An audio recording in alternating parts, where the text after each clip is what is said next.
Nandana Brajajana Ranjana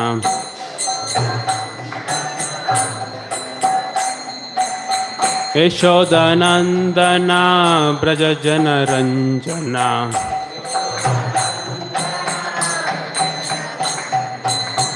Yamuna Tira Vanachari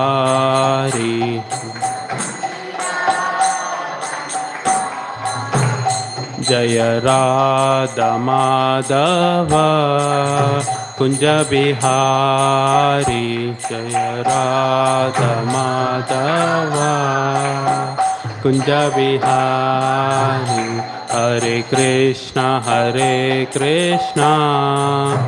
Krishna Krishna Hare Hare Hare Rama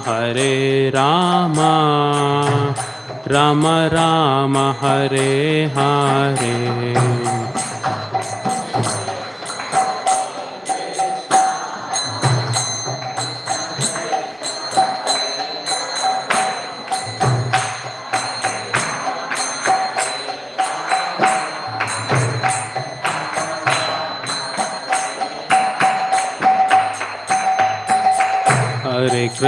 Hare Krishna Krishna Krishna Hare Hare Hare Rama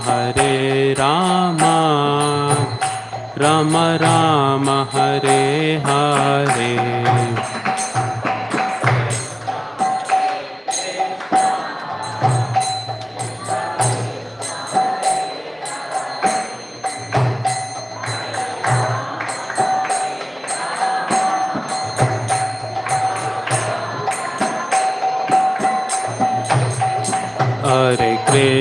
Hare Krishna Krishna Krishna Hare Hare Hare Rama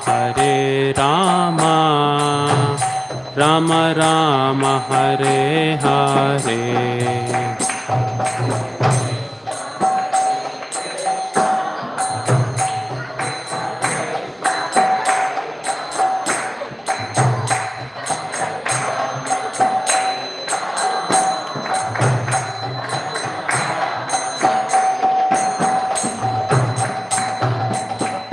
Jaya Shri Krishna Jaya Shri Krishna Shri Krishna Jaya Shri Krishna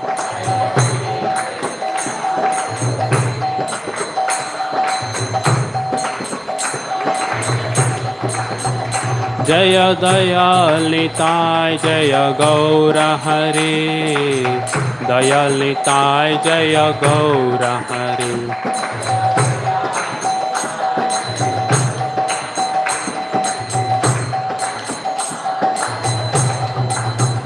Jaya Jaya Prabhupada Jaya Jaya Prabhupada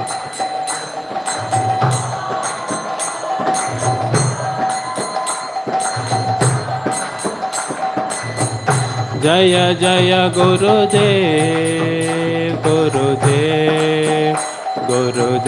Jaya Jaya Gurudev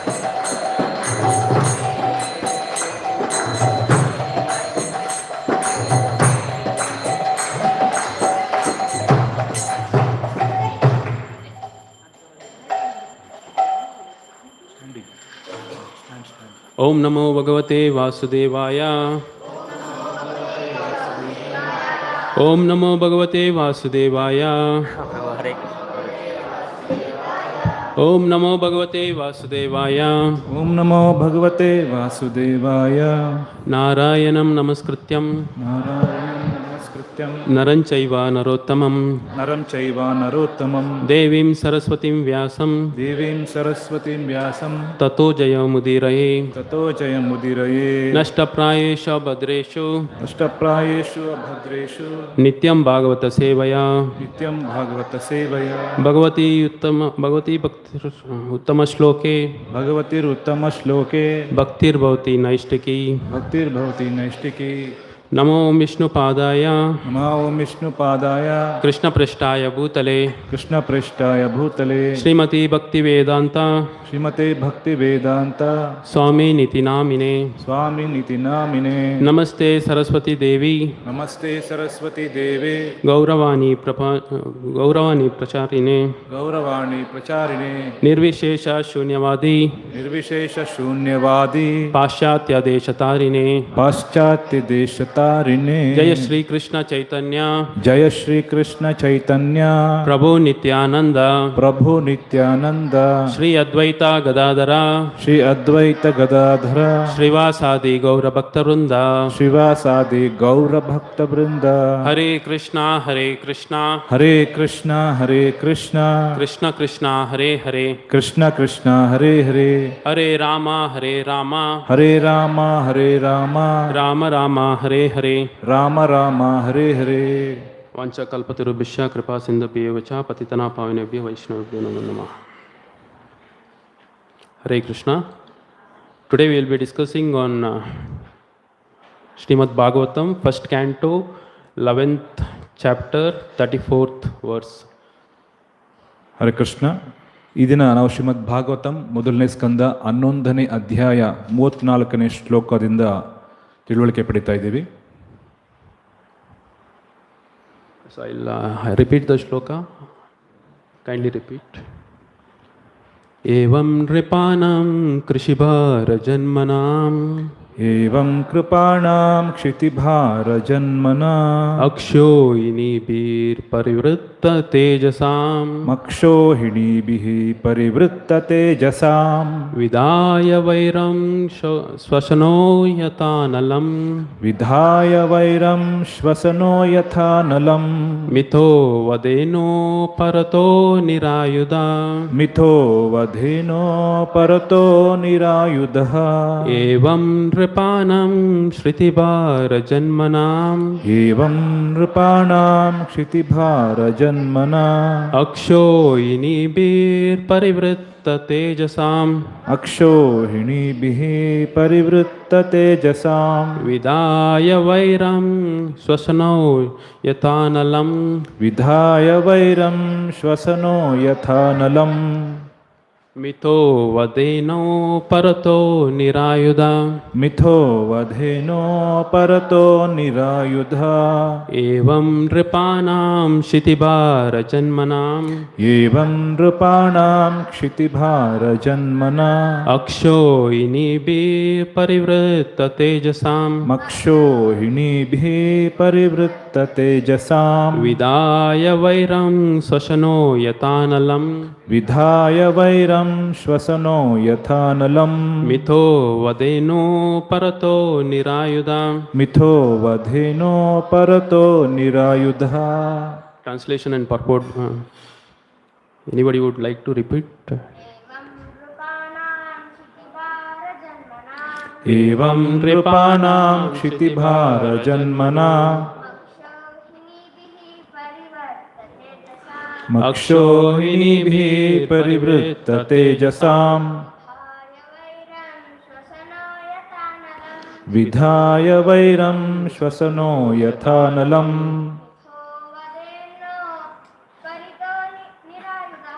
मिथो वधेनो परतो निरायुधः. माताजी. एवं नृपाणां क्षितिभारजन्मना मक्षोहिणीभिः परिवृत्ततेजसां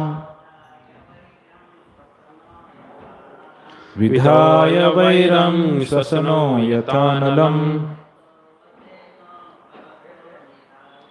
मिथो वधेनो परतो निरायुधः.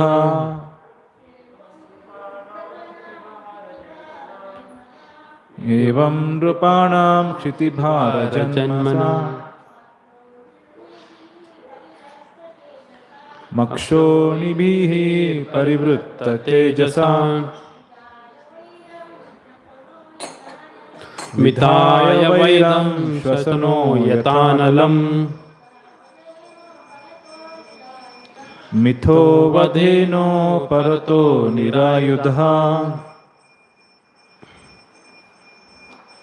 Translation and purport by His Divine Grace Srila Prabhupada. Srila Prabhupada ki jai. Jai. The Lord was pacified after killing those kings who were burdensome to earth.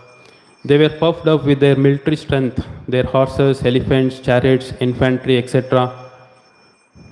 He himself was not a party in the fight. He simply created hostility between the powerful administrators and they fought among themselves.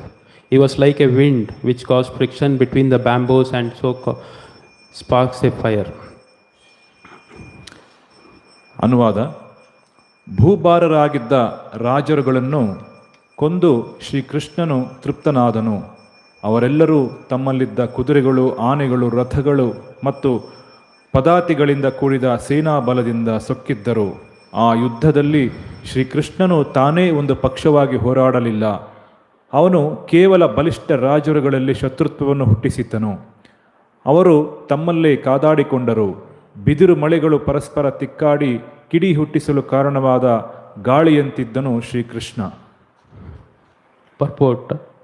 As stated above, the living entities are not factual enjoyers of things which are manifested as God's creation. The Lord is the genuine proprietor and enjoyer of everything manifested in His creation. Unfortunately, influenced by the deluding energy, the living being become a false enjoyer under the dictation of the modes of nature. Puffed up by such a false sense of becoming God, the deluded living beings increases his material sense of becoming material strength by so much activities and thus become the burden of the earth. So much so that the earth becomes completely uninhabitable by the same. So this state of affairs is called as the dharmasya glani, or misuse of the energy of the human being. When such misuse of the human energy is prominent, the saner living beings become perturbed by the awkward situation created by the vicious administrators who are simply burdened to the earth, and Lord appears by His internal potency just to save the saner section of the humanity and to alleviate the burden due to the earthly administrations in different parts of the world. He does not favor or create hostility between such unwanted administrators, as the air creates fire in the forest by the friction of the bamboos. The fire in the forest takes place automatically by the force of the air, and similarly the hostility between the different groups of politicians takes place by the unseen design of the Lord. The unwanted administrators, puffed up by the false power and military strength, thus become engaged in fighting among themselves over ideological conflict and so exhaust themselves of all powers. The history of the world reflects this factual will of the Lord, and it will continue to be enacted until the living beings are attached to the service of the Lord. In the Bhagavad Gita, this fact is clearly mentioned. Bhagavad Gita 7.14 states, "The deluding energy is my potency, and thus it is not possible for the independent living entities to supersede the strength of the material modes. But those who take shelter of me can cross over the gigantic ocean of material energy." So this means that no one can establish peace and prosperity in the world by fruitive activities or by speculative philosophy or ideology. The only way to surrender unto the Supreme Lord and thus becomes free from illusionary of the deluding energy. Unfortunately, people who are engaged in the destructive work are unable to surrender to the personality of Godhead. They are all fools of first order, and they are lowest of the human species of life. They are robbed of their knowledge, although apparently they seem to be academically educated. They are all of demonic mentality, always challenging the supreme power of the Lord. Those who are very materialistic, always hankering after material power and strength, are undoubtedly fools of the first order, because they have no information of living energy and become ignorant of the supreme spiritual science. They are absorbed in material science. They end up with which ends with the material body. So they are the lowest of the human beings, because the human beings is especially meant for re-establishing the lost relationship with the Lord and they miss the opportunity by being engaged in material activities.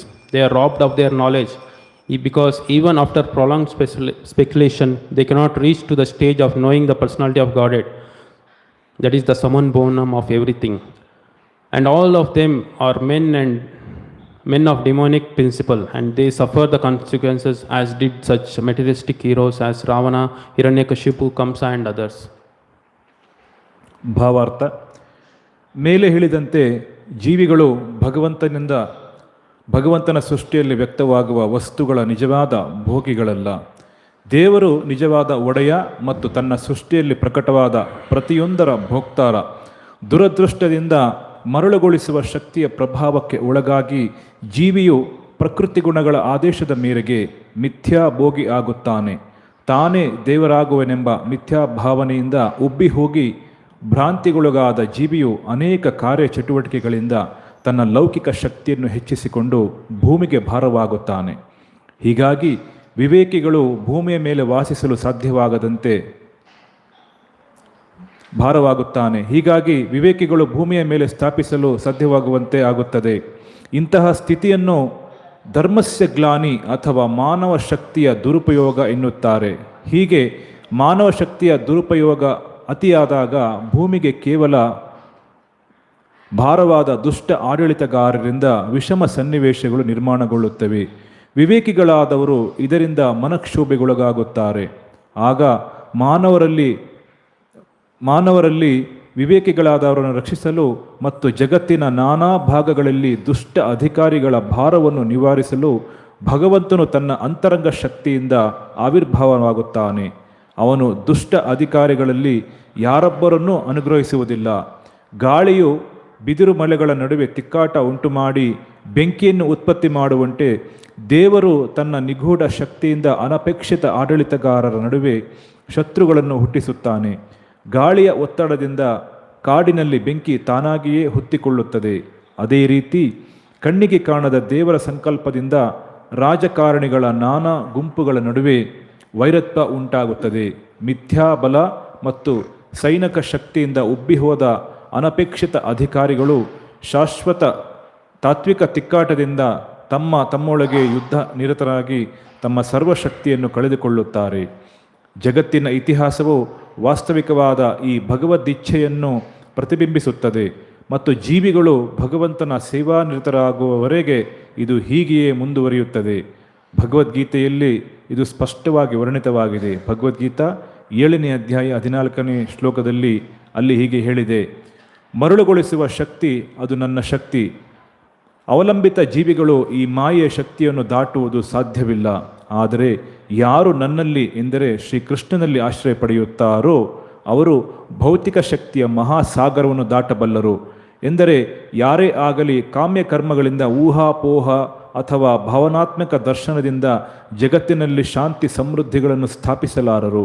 ಅದಕ್ಕಿರುವ ಏಕೈಕ ಮಾರ್ಗವೆಂದರೆ ಶ್ರೀಕೃಷ್ಣನಲ್ಲಿ ಸಂಪೂರ್ಣ ಶರಣಾಗುವುದು. ಆದುದರಿಂದ ಮಾತ್ರ ಮರಳುಗೊಳಿಸುವ ಶಕ್ತಿಯ ಭ್ರಮೆಯಿಂದ ಮುಕ್ತರಾಗುವುದು ಸಾಧ್ಯ. ದುರದೃಷ್ಟವಶಾತ್ ವಿನಾಶ ಕಾರ್ಯದಲ್ಲಿ ನಿರತರಾಗಿರುವವರು ಭಗವಂತನಿಗೆ ಶರಣಾಗಲು ಅಶಕ್ತರಾಗುತ್ತಾರೆ. ಅವರೆಲ್ಲ ಪ್ರಥಮ ದರ್ಜೆಯ ಮೂರ್ಖರು, ಮಾನವ ಕುಲದಲ್ಲಿ ಅತ್ಯಧಮರು. ಮೇಲುನೋಟಕ್ಕೆ ವಿದ್ಯಾಸಂಸ್ಥೆಯಿಂದ ಹೊರಬಂದ ಸುಶಿಕ್ಷಿತರಂತೆ ಕಂಡುಬಂದರೂ ಅವರು ಜ್ಞಾನಶೂನ್ಯರು, ರಾಕ್ಷಸ ಸ್ವಭಾವದವರು.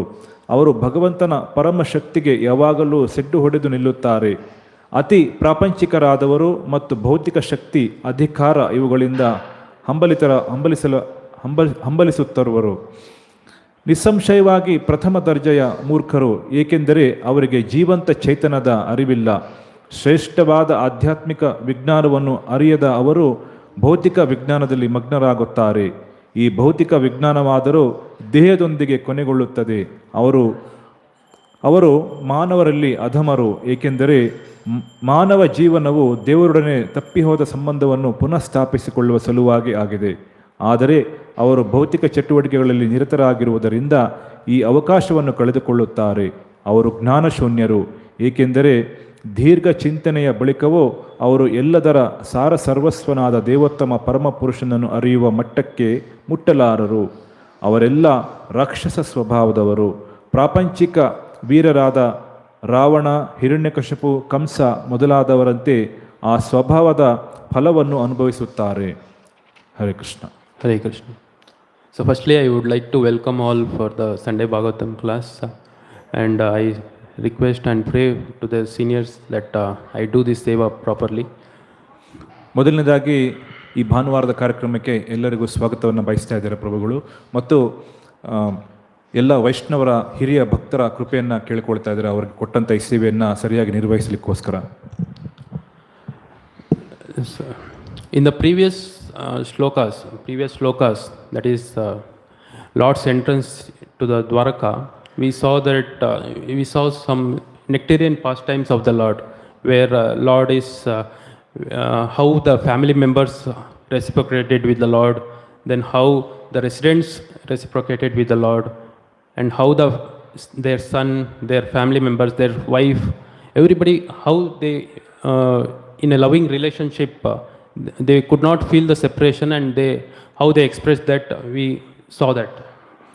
ಹಿಂದಿನ ಶ್ಲೋಕಗಳಲ್ಲಿ ಭಗವಂತ ದ್ವಾರಕೆಯನ್ನು ಪ್ರವೇಶ ಮಾಡಿದಂಥ ಸಂದರ್ಭದಲ್ಲಿ ಅವರು ಹೇಗೆ ತಮ್ಮ ಪ್ರೀತಿ ವಿನಿಮಯವನ್ನು ತಮ್ಮ ಸ್ನೇಹಿತರೊಂದಿಗೆ, ಬಂಧುಗಳೊಂದಿಗೆ, ತಮ್ಮ ಪತ್ನಿಯರೊಂದಿಗೆ, ಇತರರೊಂದಿಗೆ ತಮ್ಮ ಭಾವೋದ್ವೇಗಕ್ಕೊಳಗಾದಂತಹ ಒಂದು ಅತಿಯಾದಂತಹ ಪ್ರೀತಿಯಿಂದ ಅವರು ತಮ್ಮ ಪ್ರತಿಕ್ರಿಯೆಗಳನ್ನು ವ್ಯಕ್ತಪಡಿಸ್ಕೊಂಡಿದ್ದಂಥ ಸನ್ನಿವೇಶಗಳನ್ನು ನಾವು ನೋಡಿದ್ದೀವಿ. But in this particular shloka, we see that it is little bit different, where Sukadeva Goswami is mentioning that Lord becomes satisfied removing the burden of the earth. ಆದರೆ ಈ ಶ್ಲೋಕದಲ್ಲಿ ಸ್ವಲ್ಪ ವಿಭಿನ್ನವಾಗಿದೆ. ಇಲ್ಲಿ ಭಗವಂತ ಭೂಭಾರವನ್ನು ಹೇಗೆ ನಿವಾರಣೆ ಮಾಡ್ತಾರೆ ಅನ್ನೋದ್ರ ಬಗ್ಗೆ ಇದೆ. So here it is mentioned, evam nripanam shitibara janmanam, means when the kings become burden to the earth. So when we can say that, usually people say that when there is population, when there is overpopulation, then it becomes burden to the earth. So how many of you agree on that? ಸಾಮಾನ್ಯವಾಗಿ ಭೂಭಾರ ಅಂತ ಹೇಳ್ತೀವಲ್ಲ, ಭೂಭಾರ ಅಂದರೆ ಏನು? ಯಾವಾಗ ಜನಸಂಖ್ಯೆ ಹೆಚ್ಚಾಗುತ್ತೆ ಅದನ್ನು ಭೂಭಾರ ಅಂತ ತಿಳ್ಕೊಳ್ತೀವ, ಅದಕ್ಕೆ ಎಷ್ಟು ಜನ ಒಪ್ಕೊಳ್ತೀರಾ? So actually, some of the atheists, they say that because Lord comes to remove the bhubara, that is the population is increased. But if you see the complete creation, the huge mountains, the oceans, everything is carrying so many living entities, 84 lakh species. And if you see the census of the entire world, entire creation, the human species is only the 5% of the total creation. ಸಾಮಾನ್ಯವಾಗಿ ಜನ ಹೇಳ್ತಾರೆ ಭೂಭಾರ ನಿವಾರಣೆ ಮಾಡೋಕ್ಕೋಸ್ಕರ ಭಗವಂತ ಅವತರಿಸಿ ಬರ್ತಾರೆ ಯಾವಾಗಲೂ ಅಂತ. ಆದರೆ ನಾವು ನೋಡಿದಾಗ ಸೃಷ್ಟಿಯಲ್ಲಿ ಸಾಕಷ್ಟು ಬೆಟ್ಟಗಳು, ಕಣಿವೆಗಳು, ಇಲ್ಲೆಲ್ಲ 84 ಲಕ್ಷ ಜೀವರಾಶಿಗಳಿಂದ ತುಂಬಿದೆ. ಮನುಷ್ಯ ಜನಸಂಖ್ಯೆಯನ್ನು ಲೆಕ್ಕ ಹಾಕಿ ನೋಡಿದಾಗ ಕೇವಲ ನಾವು 5% ಮಾತ್ರ ಇದ್ದೀವಿ. So then what is this bhubara? Overburden. So it is dharmasya glani. So dharmasya glani. ಆದರೆ ಈ ಭೂಭಾರ ಅಂದರೆ ಏನಂದರೆ ಇದು ಕೇವಲ ಧರ್ಮಸ್ಯ ಗ್ಲಾನಿ, ಧರ್ಮ ಯಾವಾಗ ಅವನತಿ ಆಗುತ್ತೋ ಅಂಥ ಸಂದರ್ಭ ಅಂತ ಹೇಳ್ಬೋದು. Okay. So there are two types of burden. One burden of beast and one burden of love. ಎರಡು ರೀತಿಯಾದಂತಹ ಭಾರ ಇದೆ. ಒಂದು ಬರ್ಡನ್ ಅಂದರೆ ಯಾವಾಗ ರಾಕ್ಷಸರಿಂದ ತುಂಬ ಹೋಗುತ್ತೆ ಅಂಥ ಒಂದು ಭಾರ, ಇನ್ನೊಂದು burden of love, ಪ್ರೇಮದ ಒಂದು ಭಾರ ಅಂತ ಹೇಳ್ತೀವಿ. So Narottam Das Thakur mentions that when the examples of when husband is with the young wife, or when mother is with the child, or a businessman is having money, so that is pleasure or burden of sweetness, love. ಒಬ್ಬ ಗಂಡ ತನ್ನ ಹೆಂಡತಿ ಜೊತೆ ಇದ್ದಾಗ ಅನುರಾಗದಿಂದ, ಅಥವಾ ತಾಯಿ ತನ್ನ ಮಗುವನ್ನು ಪ್ರೀತಿ ಮಾಡ್ತಾ ಇರುವಂಥ ಸಂದರ್ಭದಲ್ಲಿ, ಒಬ್ಬ ವ್ಯಾಪಾರಿ ತನ್ನ ಗ್ರಾಹಕರ ಜೊತೆ ಇದ್ದಾಗ, ಸಾಕಷ್ಟು ಹಣವನ್ನು ಪಡ್ಕೊಳ್ತಾ ಇದ್ದಾಗ, ಇದೆಲ್ಲ ಏನಂದರೆ ಹೆಚ್ಚು ಆನಂದ ತರುವಂಥ ಒಂದು ಬರ್ಡನ್ ಅಂತ ಹೇಳ್ಬೋದು. In that case, when those are missed, for example, if husband is not with the wife or with the children, then that becomes a burden in separation. ಯಾವಾಗ ಗಂಡ ತನ್ನ ಪತ್ನಿಯನ್ನ ಮಕ್ಕಳನ್ನ ತೊರೆದು ಇದ್ದಾಗ ಅದನ್ನ ಸೆಪರೇಷನ್ ಅಂದರೆ ವಿರಹ ವೇದನೆ ಅಂತ ಹೇಳ್ತಾರೆ. So similarly here the burden is mentioned about when there is a decline in religion, decline in the dharmic activities, religious principles. ಇಲ್ಲಿ ಭಾರ ಅಂತ ಭೂಭಾರ ಅಂತ ಏನು ಹೇಳ್ತಾ ಇದ್ದಾರೆ, ಧಾರ್ಮಿಕ ಸಿದ್ಧಾಂತಗಳನ್ನು ಒಬ್ಬರು ಪರಿತ್ಯಾಗ ಮಾಡಿಬಿಟ್ಟಾಗ ಅದನ್ನು ಬಿಟ್ಟಾಗ ಅದನ್ನು ಭಾರ ಅಂತ ಹೇಳ್ತಾ ಇದ್ದಾರೆ. It is mentioned in Bhagavad Gita 4.7 and 4.8 that whenever there is a decline in religion, Lord appears. That is yada yada hi dharmasya glanir bhavati bharata abhyudhanam adharmasya tadatmanam srijamyaham paritranaya sadhuna vinashaya chadurskrusha ಧರ್ಮ ಸಂಸ್ಥಾಪನಾರ್ಥಾಯ ಸಂಭವಾಮಿ ಯುಗೆ ಯುಗೆ. ಈ ರೀತಿ ಭಗವದ್ಗೀತೆಯಲ್ಲಿ ಕೃಷ್ಣ ಹೇಳಿರೋ ಪ್ರಕಾರ ಯದಾ ಯದಾ ಹಿ ಧರ್ಮಸ್ಯ, ಎಲ್ಲೆಲ್ಲಿ ಧರ್ಮದ ಗ್ಲಾನಿ ಆಗುತ್ತೋ ಅಲ್ಲಿ ನಾನು ಸ್ವತಃ ಅವತಾರ ಮಾಡಿ ಬರ್ತೀನಿ, ದುಷ್ಟರನ್ನು ಸಂಹಾರ ಮಾಡಲಿಕ್ಕೆ ಮತ್ತು ಭಕ್ತರನ್ನು ಉದ್ಧಾರ ಮಾಡಲಿಕ್ಕೆ ನಾನು ಸ್ವಯಂ ಬರ್ತೀನಿ ಅಂತ ಭಗವದ್ಗೀತೆ 4ನೇ ಅಧ್ಯಾಯದಲ್ಲಿ ಕೃಷ್ಣ ಹೇಳ್ತಾರೆ. So whenever there is a decline in religion, Lord will personally appear, and that we have seen in many of the Lord's pastimes in Bhagavatam. That is, it could be Varaha avatar, Narasimha avatar, Rama avatar and many other avatars. ಯಾವಾಗ ಯಾವಾಗ ಧರ್ಮದ ಗ್ಲಾನಿ ಆಗುತ್ತೋ, ಅಧರ್ಮ ಹೆಚ್ಚಾಗುತ್ತೋ ಅವಾಗೆಲ್ಲ ಕೃಷ್ಣ ಸ್ವಯಂ ಅವತಾರ ಮಾಡ್ತಾರೆ.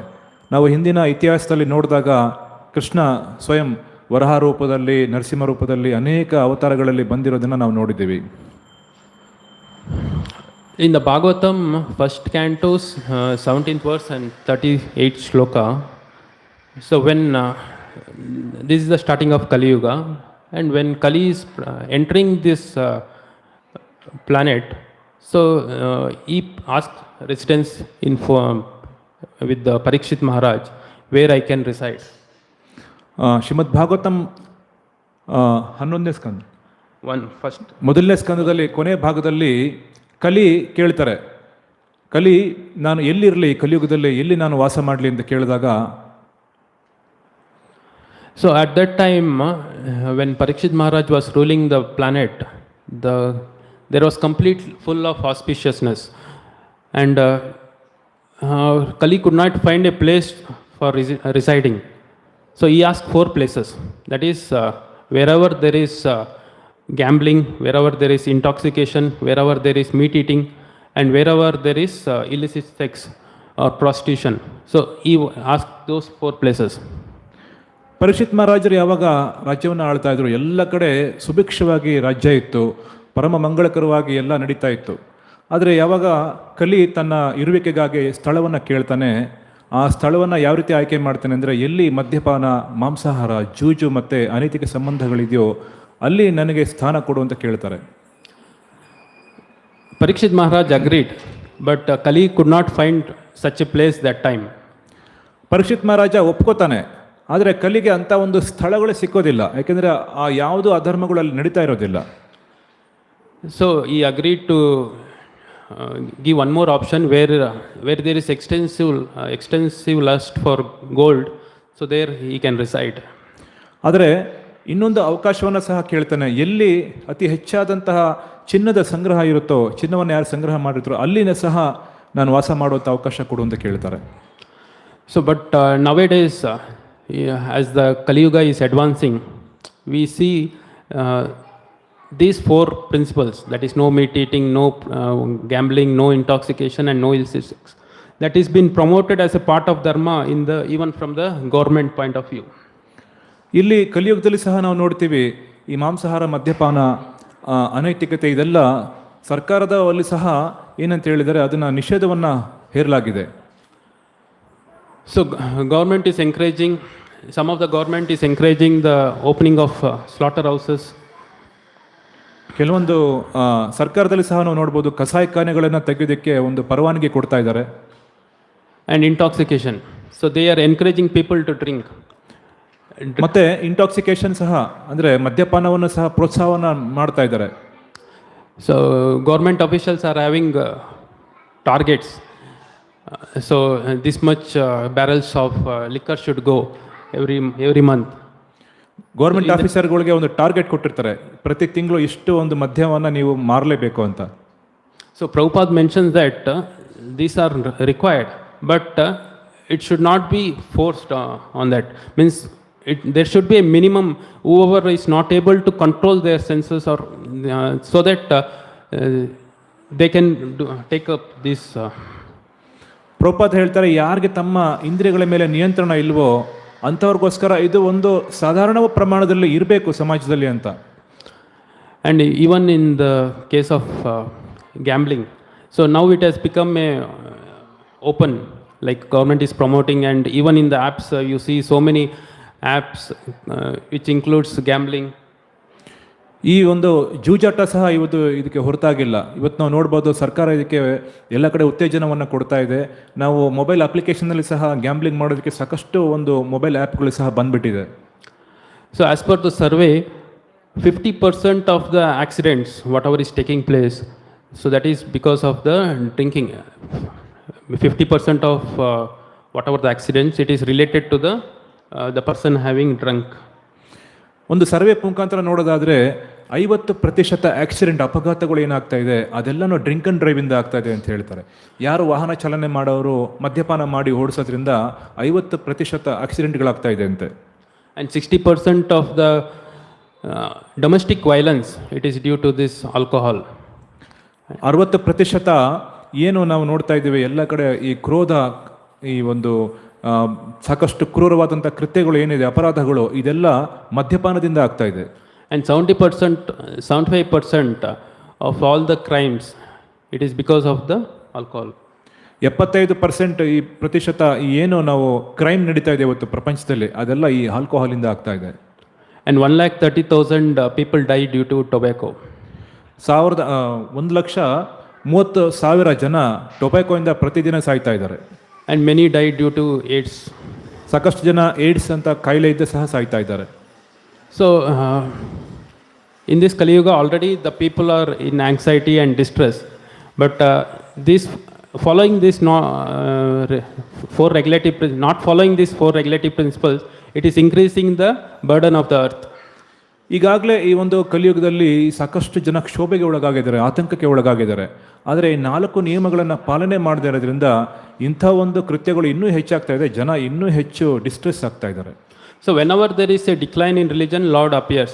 So the sequence, how it happens is, even in Varaha Avatar, when Bhumi Devi, the Hiranyaksha took the earth planet into the Karanas ocean, so Bhumi Devi pleaded to Brahma, and Brahma went to the milk ocean and pleaded to Lord Vishnu. ಇದು ನಾವು ಇತಿಹಾಸದಲ್ಲಿ ಸಹ ನೋಡಿದಾಗ ಹಿರಣ್ಯಾಕ್ಷ ಭೂದೇವಿಯನ್ನು ಪಾತಾಳದಲ್ಲಿ ತೊಗೊಂಡೋಗಿ ಹಾಕಿದಾಗ ಆಗ ಬ್ರಹ್ಮದೇವರು ಪ್ರಾರ್ಥನೆ ಮಾಡ್ತಾರೆ ಭಗವಂತನ ಹತ್ರ ಹೋಗಿ, ಭಗವಂತ ಅವತಾರ ತಗೋತಾರೆ. So Lord Brahma requests Shirodakshai Vishnu, who is residing in the milk ocean, and Vishnu appears as Varaha avatar and saves the earth. ಬ್ರಹ್ಮದೇವರು ಅವರು ಹೋಗಿ ಕ್ಷೀರೋದಕಶಾಹಿ ವಿಷ್ಣುವನ್ನ ಪ್ರಾರ್ಥನೆ ಮಾಡ್ತಾರೆ, ಭೂದೇವಿನ ರಕ್ಷಣೆ ಮಾಡಲಿಕ್ಕಾಗಿ. ಆಗ ಸ್ವತಃ ಭಗವಂತ ವರಹ ರೂಪವನ್ನು ತಾಳಿ ಭೂಮಿಯನ್ನು ರಕ್ಷಣೆ ಮಾಡ್ತಾರೆ. So similarly, during the Dwapara Yuga, when the earth was overburdened by the demonic kings, so Bhumi Devi again prayed to the Lord Brahma, and Brahma went to the Vishnu, and Vishnu assured that the incarnation of Krishna and Balram will take place to annihilate the devotees, annihilate the demons. ಅದೇ ರೀತಿ ದ್ವಾಪರಯುಗದ ಅಂತ್ಯದಲ್ಲಿ ಯಾವಾಗ ಭೂಭಾರ ಬಹಳ ಆಗೋಗುತ್ತೆ ರಾಕ್ಷಸರಿಂದ, ಅನಗತ್ಯವಾದಂತಹ ರಾಜರಿಂದ, ಆಗ ಭೂತಾಯಿ ಮತ್ತೆ ಪ್ರಾರ್ಥನೆ ಮಾಡ್ತಾರೆ. ಹೋಗಿ ಬ್ರಹ್ಮನಿಗೆ ಪ್ರಾರ್ಥನೆ ಮಾಡಿದಾಗ ಬ್ರಹ್ಮ ಹೋಗಿ ವಿಷ್ಣುವಿಗೆ ಪ್ರಾರ್ಥನೆ ಮಾಡಿ ಈ ಭೂಭಾರವನ್ನು ಹರಣ ಮಾಡಲಿಕ್ಕಾಗಿ ಸ್ವತಃ ನೀನು ಅವತಾರ ತಗೋಬೇಕು ಅಂತ ಹೇಳ್ತಾರೆ. So in the Dwapara Yuga, Krishna appears, and we have heard in Krishna book that Krishna appears, and going forward he sees that he kills many demons, a lot of demons he personally kills. Krishna ಮತ್ತೆ ದ್ವಾಪರಯುಗದಲ್ಲಿ ಅವತಾರ ತಗೊಂಡು ಸಾಕಷ್ಟು ರಾಕ್ಷಸರನ್ನು ಕೊಂದಿದ ಇತಿಹಾಸವನ್ನು ಶ್ರೀಮದ್ ಭಾಗವತಂ 10ನೇ ಸ್ಕಂದದಲ್ಲಿ ನಾವು ಓದ್ತೀವಿ. ಸಾಕಷ್ಟು ರಾಕ್ಷಸರನ್ನು ಅವರು ಸಂಹಾರ ಮಾಡ್ತಾರೆ. And Jarasandha also attacks Dwaraka 17 times, and with this Akshayani Sena, like 23 Akshayani Sena, and Krishna kills everyone and only leaves Jarasandha. Jarasandha ದ್ವಾರಕೆ ಮೇಲೆ 21 ಸರಿ ಅವರು ಅಟ್ಯಾಕ್ ಮಾಡ್ತಾರೆ, ಅವರು ಆಕ್ರಮಣ ಮಾಡ್ತಾರೆ. ಇಷ್ಟು ಸರಿ ಅಟ್ಯಾಕ್ ಮಾಡಿದ್ರೂ ಸಹ ಕೃಷ್ಣ ಆ ಒಂದು ಸೈನ್ಯವನ್ನು, ಅಕ್ಷೋಹಿಣಿ ಸೈನ್ಯವನ್ನು, ಎಲ್ಲ ಅವನ ಸೈನ್ಯವನ್ನು ನಾಶ ಮಾಡ್ತಾರೆ, ಆದರೆ ಜರಾಸಂಧನ ನಾಶ ಮಾಡೋದಿಲ್ಲ. So one reason we see is here is Lord personally come to annihilate the devotees. But as per this shloka, it means that Lord is not physically present or involved in any type of fight, but he create a situation where the fight take place. ಇಲ್ಲಿ ಭಗವಂತ ಸಂಹಾರ ಮಾಡಲಿಕ್ಕೋಸ್ಕರ, ದುಷ್ಟರನ್ನ ಸಂಹಾರ ಮಾಡಲಿಕ್ಕೋಸ್ಕರ ಬರ್ತಾರೆ ಅಂತ ಹೇಳಿದರೂ ಸಹ ವೈಯಕ್ತಿಕವಾಗಿ ಕೃಷ್ಣ ಇದರಲ್ಲಿ ಪಾಲ್ಗೊಳ್ಳೋದಿಲ್ಲ. ಹೇಗೆ ಅಂದರೆ ಈ ಒಂದು ದುಷ್ಟರ ಒಂದು ಮಧ್ಯದಲ್ಲಿ ಒಂದು ರೀತಿಯಾದಂತಹ ದ್ವೇಷ ಭಾವವನ್ನು ಉತ್ಪತ್ತಿ ಮಾಡ್ತಾರೆ. So in the Mahabharata we see that after the firstly Pandavas had to go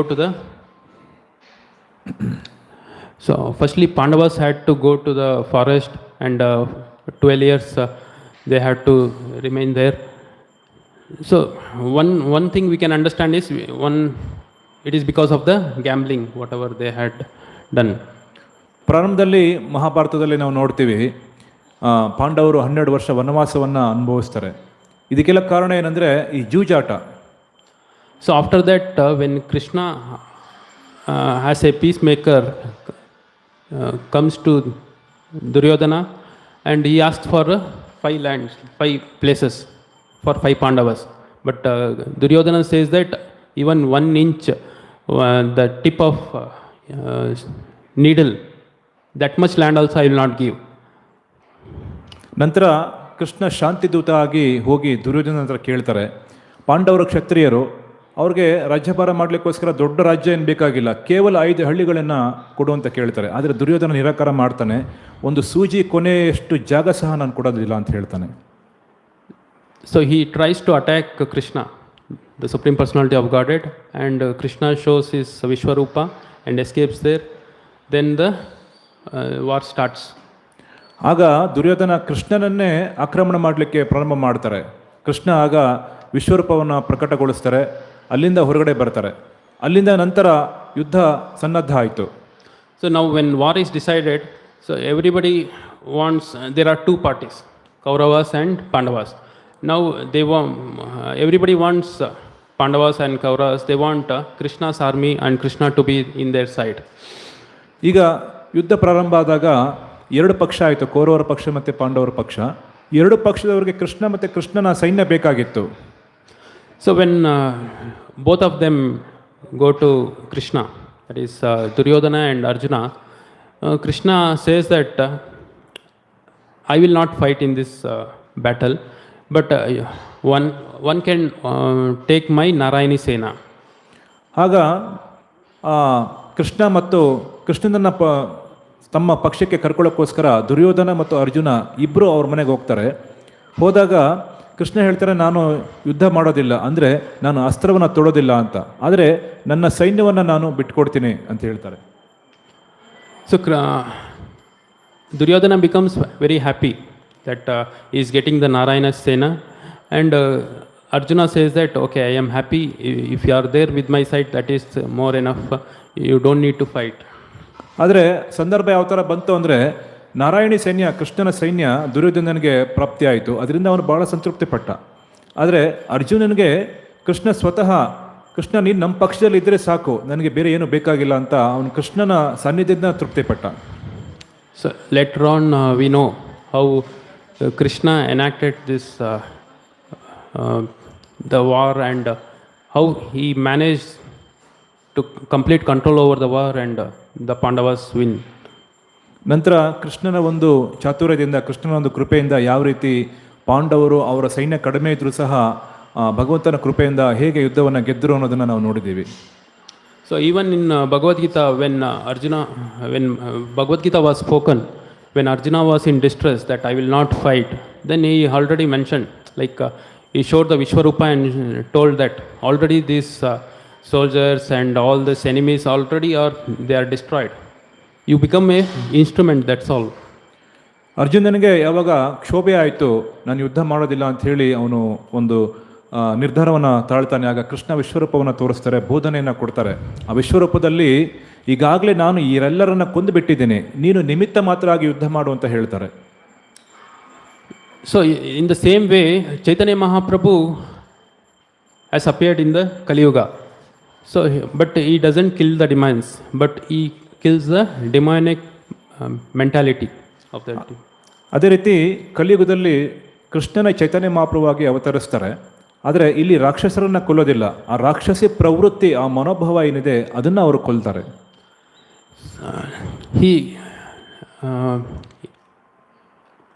He started the Sankirtana movement, and by this Sankirtana movement, all the demonic tendency within the heart of the living entities, they are destroyed.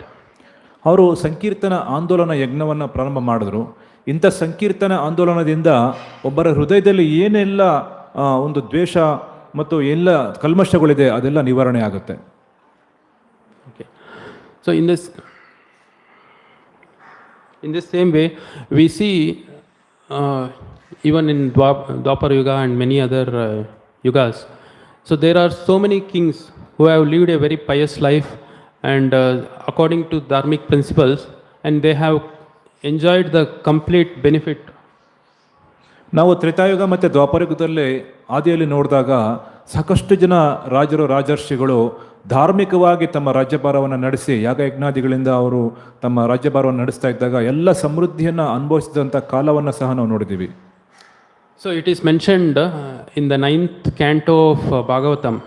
So when Lord Rama was ruling, so it is mentioned that all bodily and mentally sufferings were not at all there. ಶ್ರೀಮದ್ ಭಾಗವತಂ 9ನೇ ಸ್ಕಂದದಲ್ಲಿ ಪ್ರಭು ರಾಮಚಂದ್ರರ ಲೀಲೆ ಬರುತ್ತೆ. ರಾಮಚಂದ್ರರು ಈ ಪೃಥ್ವಿಯನ್ನು ಆಳ್ತಾ ಇದ್ದಂಥ ಸಂದರ್ಭದಲ್ಲಿ ಯಾರಿಗೂ ಮಾನಸಿಕವಾಗಿ ದೈಹಿಕವಾಗಿ ಯಾವುದೇ ಒಂದು ಯಾತನೆ ಶೋಕ ಏನೇ ಇರಲಿಲ್ಲ. And there was no old age.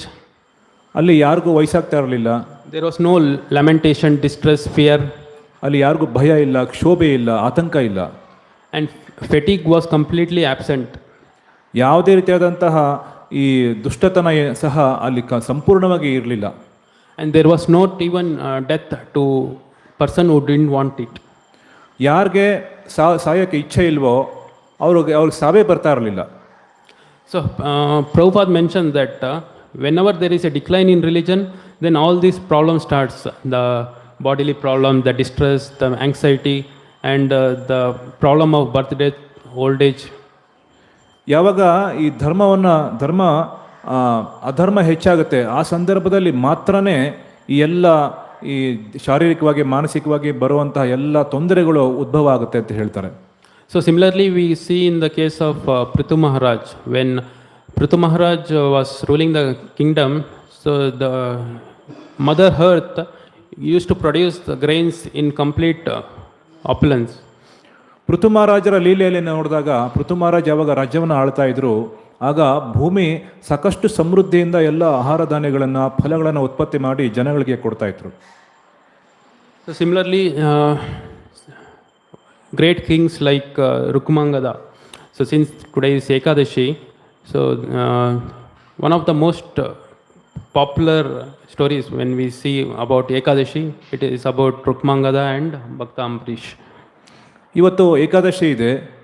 ನಾವು ಏಕಾದಶಿ ದಿನ ನಾವು ರಾಜ ರುಕ್ಮಾಂಗದ ಅಂಥವರ ಸ್ಮರಣೆ ಮತ್ತು ಅಂಬರೀಷ್ ಮಹಾರಾಜರಂತರ ಸ್ಮರಣೆ ಮಾಡುವಂಥ ದಿನ.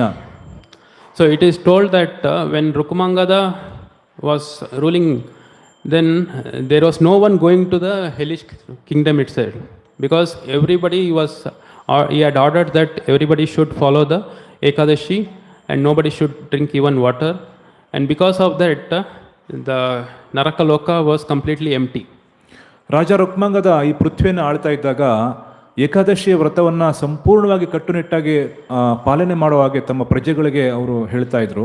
ಏಕಾದಶಿ ದಿನ ನೀವು ನೀರು ಸಹ ಕುಡಿಬೇಡಿ ಅಂತ ಹೇಳಿ ಅಷ್ಟು ನಮ್ಮ ವಿನಮ್ರವಾಗಿ ಅವರು ಏಕಾದಶಿ ವ್ರತವನ್ನು ಆಚರಣೆ ಮಾಡ್ತಾ ಇದ್ದಿದ್ದರಿಂದ ಯಾರು ಸಹ ನರಕಲೋಕಗಳಿಗೆ ಹೋಗ್ತಾ ಇರಲಿಲ್ಲ. ನರಕಲೋಕ ಸಂಪೂರ್ಣವಾಗಿ ಖಾಲಿ ಇತ್ತು.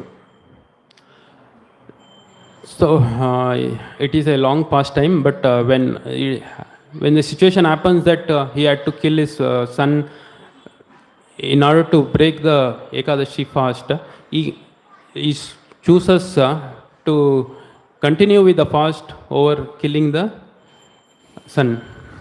ಒಂದು ಸಂದರ್ಭ ಬರುತ್ತೆ, ಆ ಸಂದರ್ಭದಲ್ಲಿ ಏಕಾದಶಿ ವ್ರತವನ್ನು ಮುರಿದಿದ್ದಕ್ಕಾಗಿ ತಮ್ಮ ಮಗನನ್ನೇ ಅವರು ಕೊಲ್ಲುವಂಥ ಪರಿಸ್ಥಿತಿ ಬರುತ್ತೆ.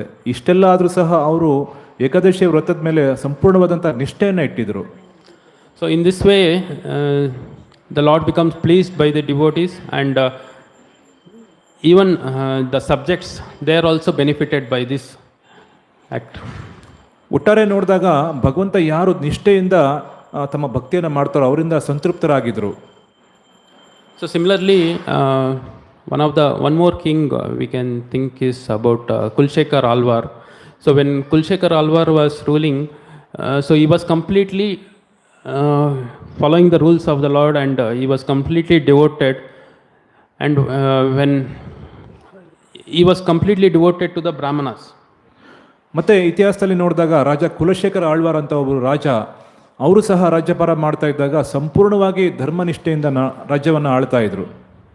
So there was a situation that there is a false allegation on the Brahmanas that they have stolen the Lord's jewel, but at that situation this Kulshekar Alvar says that I will take the curse. ಒಂದು ಸಂದರ್ಭದಲ್ಲಿ ರಾಜ ಕುಲಶೇಖರ ಆಳ್ವಾರ್ ಬ್ರಾಹ್ಮಣರ ಪ್ರತಿನಿಧಿತ್ವವನ್ನು ವಹಿಸಿದರು. ಬ್ರಾಹ್ಮಣರನ್ನ ಅವರು ಎಷ್ಟು ಪ್ರೀತಿ ಮಾಡ್ತಾ ಇದ್ರು ಅಂದರೆ, ಯಾವುದೋ ಒಂದು ಸಂದರ್ಭದಲ್ಲಿ ಭಗವಂತನ ಒಡವೆಗಳನ್ನು ಬ್ರಾಹ್ಮಣರು ಕದ್ಬಿಟ್ಟಿದ್ದಾರೆ ಅಂತ ಸಂದರ್ಭ ಬಂದಾಗ, ಪರವಾಗಿಲ್ಲ, ಆ ಬ್ರಾಹ್ಮಣರಿಗೆ ದೋಷ ಇಲ್ಲ, ಅವರ ಎಲ್ಲ ಪಾಪವನ್ನು ನಾನು ವಹಿಸ್ಕೊಳ್ತೀನಿ ಅಂತ ಹೇಳಿ ಅವ್ರು ಹೇಳ್ತಾ ಇದ್ರು.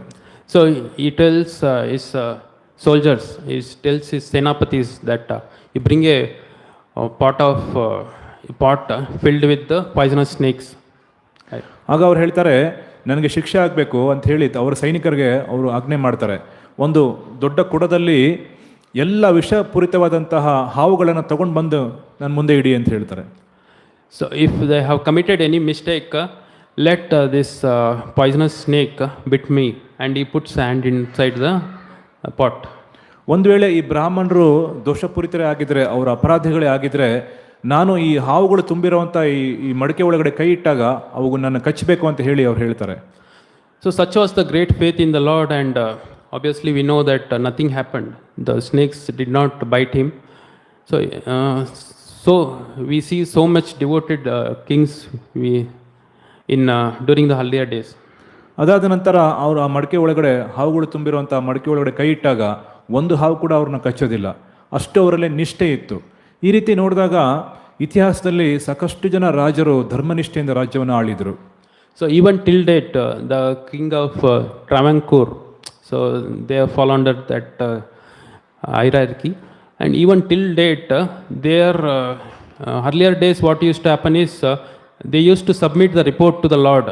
Okay, these are the activities I have done, and by some reason if they are not able to visit or meet the Lord, then there is a fine, like 1 gold coin or 2 gold coins they used to give. So even till date that tradition is followed, but it is little bit diluted. Instead of gold coin, some amount is given. Travancore ಅಂತ ಒಬ್ಬ ರಾಜ ಮನೆತನ ಈಗಲೂ ಸಹ ಬರ್ತಾ ಇದೆ. ಅವರು ಯಾವಾಗ ಭಗವಂತನಿಗೆ ಅವರು ಪ್ರತಿ ತಿಂಗಳು ರಿಪೋರ್ಟ್ ಕೊಡಬೇಕು, ನಮ್ಮ ರಾಜ್ಯದಲ್ಲಿ ಈ ರೀತಿ ಆಯಿತು, ನಮ್ಮ ಮನೆತನದಲ್ಲಿ ಈ ರೀತಿ ಆಯಿತು, ಒಂದು ರಿಪೋರ್ಟ್ ಕೊಡ್ತಾ ಇದ್ರು. ಅಕಸ್ಮಾತಾಗಿ ಆ ರಿಪೋರ್ಟ್ ಕೊಡೋದನ್ನು ಅವ್ರು ಏನಾದರೂ ನಿಲ್ಲಿಸ್ಬಿಟ್ರು ಅಂದರೆ, ಕೊಡೋಕ್ಕಾಗಲಿಲ್ಲ ಅಂದರೆ ಗೋಲ್ಡ್ ಕಾಯಿನ್ನ ಫೈನ್ ಆಗಿ ಕಟ್ತಾ ಇದ್ರು. ಆದರೆ ಇವತ್ತು ಆ ಗೋಲ್ಡ್ ಕಾಯಿನ್ ಬದಲಾಗಿ ಹಣವನ್ನು ಕೊಡ್ತಾ ಇದ್ದಾರೆ. So that is they were completely devoted to the Lord Ananta Padmanabha of Thiruvananthapuram. ತಿರುವನಂತಪುರಂದಲ್ಲಿ ಆ ಒಂದು ರಾಜ ಮನೆತನ ಬರ್ತಾ ಇದೆ. ಅವರು ಸಂಪೂರ್ಣವಾಗಿ ಭಗವಂತನಿಗೆ ಅವರು ಭಕ್ತಿಯನ್ನು ಮಾಡ್ತಾ ಇದ್ದಾರೆ. But in the recent times we see that the kings are completely demonic, and for their particular pleasure and to gain something, they are killing their own subjects. ಆದರೆ ಇವತ್ತಿನ ದಿನ ಯಾರು ನಾವು ರಾಜರು ಅನ್ನಿಸ್ಕೊಂಡಿರೋರು ಅಥವಾ ರಾಜಕೀಯದಲ್ಲಿರೋರು ಅವರು ಆ ರೀತಿ ಇಲ್ಲ, ಸಂಪೂರ್ಣವಾಗಿ ಬದಲಾಗ್ಬಿಟ್ಟಿದ್ದಾರೆ. ತಮ್ಮ ಒಂದು ಸ್ವಾರ್ಥಕ್ಕೋಸ್ಕರ ಪ್ರಜೆಗಳನ್ನೇ ಸಂಹಾರ ಮಾಡುವಷ್ಟು ಕೀಳುಮಟ್ಟಕ್ಕೆ ಅವರು ಇಳಿದಿದ್ದಾರೆ. So we see the demonic rulers like Hitler, then Mao Zedong. So Mao Zedong killed some 60 million people in genocide. Hitler, mountain ಅನ್ನುವಂತಹ ಈ ರಾಕ್ಷಸ ಪ್ರವೃತ್ತಿ ಇರುವಂಥವರು ಸಹ ನಾವು ನೋಡಿದ್ದೀವಿ. ಅವರು 60,000 ಜನ, ಅಷ್ಟು ಸಾವಿರ ಜನ ಸೈನಿಕರನ್ನು ಅವರು ಕೊಲ್ಲುವಂಥ ಸಂದರ್ಭವನ್ನು ನಾವು ನೋಡಿದ್ದೀವಿ. So Stalin killed some 20 million people in Russia. Stalin ಅಂತ ಒಬ್ಬ 20 ಮಿಲಿಯನ್ ಜನಗಳನ್ನು ಸಂಹಾರ ಮಾಡ್ತಾನೆ ರಷ್ಯಾದಲ್ಲಿ. So in this way, when Prabhupada mentions one point that whenever these situations happen, then he create a hostility between the two kings so that they fight among themselves and they get destroyed. ಯಾವಾಗ ಕಲಿಯುಗದಲ್ಲಿ ಈ ರೀತಿ ಅತಿ ಹೆಚ್ಚಾದ ಒಂದು ಗರ್ವ ಬಂದ್ಬಿಡುತ್ತೆ ರಾಜಮನೆತನದವ್ರಿಗೆ ಅಥವಾ ರಾಜಕೀಯದವ್ರಿಗೆ, ಅವರಲ್ಲೇ ಒಂದು ಒಳಜಗಳವನ್ನು ಉತ್ಪತ್ತಿ ಆಗುತ್ತೆ. ಆಗ ಸ್ವತಃ ಅವರು ಒಬ್ರಿಗೊಬ್ರು ಹೊಡೆದಾಡಿ ಇಬ್ಬರು ಸಹ ವಿನಾಶವನ್ನು ಹೊಂದ್ತಾರೆ. Just like we see forest fire in recently we saw the forest fire in America, Australia, Greece and many other countries. ಇತ್ತೀಚೆಗೆ ನಾವು ಆಸ್ಟ್ರೇಲಿಯಾ, ಅಮೆರಿಕ ಈ ಥರ ಒಂದು ಕಾಂಟಿನೆಂಟ್ಗಳಲ್ಲಿ ಈ ಕಾಡ್ಗಿಚ್ಚೆ ಹೇಗೆ ಉಂಟಾಯಿತು ಅನ್ನೋದನ್ನು ನೋಡಿದ್ವಿ ನ್ಯೂಸಲ್ಲಿ. So nobody knows how this forest fire happened. ಈ ಕಾಡ್ಗಿಚ್ಚು ಹೇಗೆ ಅಂಟ್ಕೊಳ್ಳುತ್ತೆ ಅಂತ ಯಾರಿಗೂ ಗೊತ್ತಿಲ್ಲ. But it happens by the friction of the bamboos or friction of the wood, because the fire is there present in each of the wood or in bamboo. ಈ ಕಾಡ್ಗಿಚ್ಚು ಹೇಗೆ ಅಂಟ್ಕೊಳ್ಳುತ್ತೆ ಅಂದರೆ, ಕಾಡಲ್ಲಿ ಒಂದು ಕಟ್ಟಿಗೆಗೆ ಇನ್ನೊಂದು ಕಟ್ಟಿಗೆ ತಿಕ್ಕಾಟ ಆದಾಗ ಅದು ಉತ್ಪತ್ತಿ ಆಗುತ್ತೆ. ಯಾಕೆಂದರೆ ಬೆಂಕಿ ಈಗಾಗಲೇ ಅದರಲ್ಲಿದೆ. ಯಾವಾಗ ಈ ತಿಕ್ಕಾಟ ಹೆಚ್ಚಾದಾಗ, ಶಾಖ ಹೆಚ್ಚಾದಾಗ ಅದು ಉತ್ಪತ್ತಿ ಆಗುತ್ತೆ. So similarly, Prabhupada mentions that whenever there is a decline in religion, there will be war, famine, then epidemic. ಅದೇ ರೀತಿ ಯಾವಾಗ ಅಧರ್ಮ ಹೆಚ್ಚಾಗುತ್ತೆ, ಆಗ ಯುದ್ಧಗಳು, ಕ್ಷಾಮಗಳು, ಕ್ಷೋಭೆಗಳು ಮತ್ತು ಸಾಂಕ್ರಾಮಿಕ ರೋಗಗಳು ಸಹ ಉಂಟಾಗುತ್ತೆ. So we saw like a recent pandemic, which even the main reason for is that it is because of meat eating. ನಾವು ಹಿಂದೆ ಕೆಲವು 2 ವರ್ಷಗಳ ಹಿಂದೆ ಒಂದು ದೊಡ್ಡ ಪ್ಯಾಂಡಮಿಕ್ ನಮ್ಮನ್ನು ಅಟ್ಯಾಕ್ ಮಾಡಿತ್ತು.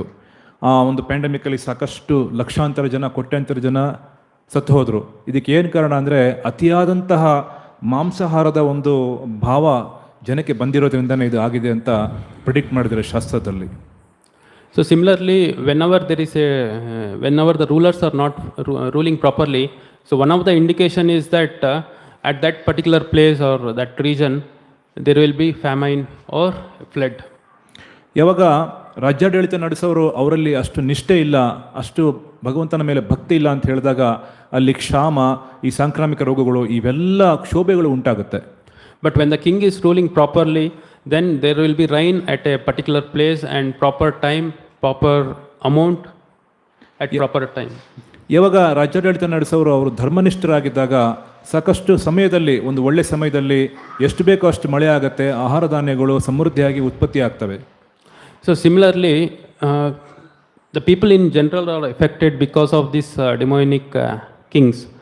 But what is the way to go out? ಸಾಮಾನ್ಯವಾಗಿ ಎಲ್ಲ ಜನರು ಇಂಥ ಒಂದು ರಾಜಪ್ರತಿನಿಧಿಗಳು ಏನಿದ್ದಾರೆ, ನಮ್ಮನ್ನು ಆಳುವಂಥವರು, ರಾಜಕಾರಣದವರು, ಇವರ ಒಂದು ಬಾಧೆಗೆ ನಾವು ಒಳಗಾಗಿದ್ದೀವಿ. ಆದರೆ ಇದರಿಂದ ನಮಗೆ ವಿಮುಕ್ತಿ ಹೇಗೆ? So Prabhupada mentions that Krishna mentions that this material world is dukkhalayam ashashvatam. Krishna ಭಗವದ್ಗೀತೆಯಲ್ಲಿ ಹೇಳ್ತಾರೆ, ಈ ಒಂದು ಜಗತ್ತು ಇದು ದುಃಖಾಲಯ ಮತ್ತು ಅಶಾಶ್ವತ ಅಂತ. So we can find only miseries in this. We are trying to find happiness, it is not possible. ನಾವು ಕೇವಲ ಇಲ್ಲಿ ದುಃಖ ಮತ್ತು ಯಾತನೆಗಳನ್ನು ಮಾತ್ರ ನೋಡಬಹುದು, ಇಲ್ಲಿ ಆನಂದವನ್ನು ನಾವು ನೋಡಲಿಕ್ಕೆ ಸಾಧ್ಯ ಇಲ್ಲ. So just like in Atlantic Ocean, so it is always wavy, but if somebody says that let it become normal, then I will go there. Atlantic ಸಾಗರದಂತೆ ಅಲ್ಲಿ ಯಾವಾಗಲೂ ಭೀಕರವಾದಂಥ ಅಲೆಗಳು ಬರ್ತಾ ಇರ್ತವೆ. ಆದರೆ ಅಲ್ಲಿ ಪ್ರಶಾಂತವಾದಂಥ ವಾತಾವರಣ ಆದಮೇಲೆ ನಾನು ಅಲ್ಲಿಗೆ ಹೋಗ್ಬೋದು ಅಂತ ಯಾರಾದರೂ ಇಚ್ಛೆ ಪಟ್ಟರೆ ಹೇಗಿರುತ್ತೆ? So it is not possible because that situation will never come. So similarly, in this material world, if we are trying to see the happiness, or it is not possible, because there is continuously the anxiety or distress is coming in one way or the other. ಅದೇ ರೀತಿ ಭೌತಿಕ ಜಗತ್ತಲ್ಲಿ ನಾನು ಸುಖವಾಗಿ ಆನಂದವಾಗಿ ಇರ್ತೀನಿ, ಯಾವುದೇ ರೀತಿಯಾದಂಥ ಕಷ್ಟ ಬೇಡ ನನಗೆ ಅಂತ ಹೇಳಿದ್ರೆ ಅದು ಸಾಧ್ಯ ಇಲ್ಲ. ಈ ದುಃಖ ಕ್ಷೋಭೆಗಳು ಸದಾಕಾಲ ನಮಗೆ ಬರ್ತಾನೆ ಇರುತ್ತೆ. Because the rulers, they are increasing the military strength, because some countries, the 60% of the military amount budget is utilized for the military strength. In this way, if the weapons of mass destruction is created, then we will have weapons of mass destruction also, because we are also distracted with so many other things apart from the destruction elements. ರಾಜ್ಯಾಡಳಿತ ನಡೆಸ್ತಾ ಇರುವಂಥವರು ಇವತ್ತಿನ ದಿನದಲ್ಲಿ ಸಾಕಷ್ಟು ಪ್ರಮಾಣದಲ್ಲಿ ಹಣವನ್ನು, ಅಂದರೆ 60% ಸಂಪತ್ತನ್ನು military ಫೋರ್ಸ್ಗೋಸ್ಕರ ಉಪಯೋಗಿಸ್ತಾ ಇದ್ದಾರೆ. ಸಾಕಷ್ಟು ಮಾರಕಾಸ್ತ್ರಗಳನ್ನು ತಯಾರು ಮಾಡೋದು, ಯುದ್ಧ ವಿಮಾನಗಳನ್ನು ತಯಾರು ಮಾಡೋದು, ಈ ರೀತಿ ಸಾಕಷ್ಟು ಸಂಪತ್ತನ್ನು ಕೇವಲ ರಕ್ಷಣೆಗೋಸ್ಕರ ಬಳಸ್ತಾ ಇದ್ದಾರೆ. ಆದರೆ ಇಂಥ ಒಂದು ಸಂದರ್ಭದಲ್ಲಿ ನಾವು ಸಹ ವಿನಾಶದ ಅಂಚಿನಲ್ಲಿ ನಾವು ತಲುಪ್ತಾ ಇದ್ದೀವಿ ಅನ್ನೋ ಒಂದು ಆತಂಕ ನಮಗೆ ಬರ್ತಾ ಇದೆ. So Prabhupada mentions that only way to get out of this situation is to have the Sankirtan or the chanting Hare Krishna Mahamantra. ಪ್ರಭುಪಾದರು ಹೇಳ್ತಾರೆ, ಇಂಥ ಒಂದು ಕ್ಲಿಷ್ಟಕರ ಸನ್ನಿವೇಶದಿಂದ ನಮ್ಮನ್ನು ನಾವು ಕಾಪಾಡ್ಕೋಬೇಕು ಅಂದರೆ ಇರೋದು ಒಂದೇ ಮಾರ್ಗ, ಭಗವಂತನ ನಾಮ ಸಂಕೀರ್ತನೆ. ಭಗವಂತನ ನಾಮ ಸಂಕೀರ್ತನೆ ಮಾಡೋದ್ರಿಂದ ಮಾತ್ರನೇ ನಮಗೆ ರಕ್ಷಣೆ ಸಿಗುತ್ತೆ ಅಂತ ಹೇಳ್ತಾರೆ. So he could practically show that in one of the situation where there was famine, huge famine, and the group of devotees, I think in Hyderabad, I am not sure which place, the group of devotees, they did the Sankirtana for 8 hours or so, and the it rained. ಇದು practical ಆಗಿ ನಾವು ನೋಡಿದ್ದೀವಿ. ಶಿಲ ಪ್ರಭುಪಾದರು ಇದನ್ನು ಮಾಡಿ ತೋರಿಸಿದ್ದಾರೆ. ಹೈದರಾಬಾದ್ ಅಂತ ಒಂದು ನಗರದಲ್ಲಿ ಒಂದು ಪ್ರದೇಶದಲ್ಲಿ ಬಹಳಷ್ಟು ವರ್ಷಗಳು ಮಳೆ ಆಗಿಲ್ಲ. ಆದರೆ ಭಕ್ತರೆಲ್ಲ ಕೂಡಿ ಅಲ್ಲಿ ಸುಮಾರು ಒಂದು 8 ಗಂಟೆಯಿಂದ 10 ಗಂಟೆ ಕಾಲ ಸತತವಾಗಿ ಸಂಕೀರ್ತನೆಯನ್ನು ಮಾಡಿದಾಗ ಮುಂದಿನ ದಿನವೇ ಜೋರಾಗಿ ಮಳೆ ಬಂದಂಥ ಸಂದರ್ಭವನ್ನು ನಾವು ನೋಡಿದ್ದೀವಿ. So we are thinking we are the enjoyers, but Lord is the only enjoyer. Bhoktaram yagna tapasam sarvaloka maheshwaram. ನಮ್ಮ ಒಂದು ತಪ್ಪು ತಿಳುವಳಿಕೆ ಏನಂದರೆ ನಾವೇ ಭೋಕ್ತಾರ, ನಾವು ಆನಂದವನ್ನು ಪಡಿಬೋದು ಅಂತ. ಆದರೆ ಭಗವಂತ ಹೇಳ್ತಾರೆ, ಭೋಕ್ತಾರಾಮ್ ಯಜ್ಞ ತಪಸಾಂ, ಎಲ್ಲ ಯಜ್ಞಗಳು ಮತ್ತು ತಪಸ್ಸಿಗೆ ನಾನೇ ಅಧಿಪತಿ, ನಾನು ಎಲ್ಲವನ್ನ ಭೋಕ್ತಾರ, ಎಲ್ಲದರ ಭೋಕ್ತಾರ ಅಂತ ಕೃಷ್ಣ ಹೇಳ್ತಾರೆ. So when we understand that he is the ultimate beneficiary and he is the ultimate controller and he is the ultimate friend of all living entities, then we can achieve the real peace. ಯಾವಾಗ ಕೃಷ್ಣನನ್ನೇ ಸರ್ವಸ್ವಾಗಿರೋನು, ಅವನೇ ಎಲ್ಲದರ ಭೋಕ್ತಾರ, ಎಲ್ಲದರ ಪ್ರಭು, ಎಲ್ಲವರನ್ನ ಪಾಲನೆ ಮಾಡೋರು ಅಂತ ನಾವು ತಿಳ್ಕೊಳ್ತೀವಿ, ಅವಾಗ ಮಾತ್ರ ನಾವು ಶಾಂತಿಯನ್ನು ಸಾಧಿಸಿ ನಾವು ಆನಂದವಾಗಿರೋದಕ್ಕೆ ಸಾಧ್ಯ. So in Bhagavad Gita chapter like 7.14, Krishna mentions Daivi Hesha Gunamayi Mama Maya Duratya Mameva Hi Prapadyante Mayametam Tarantite.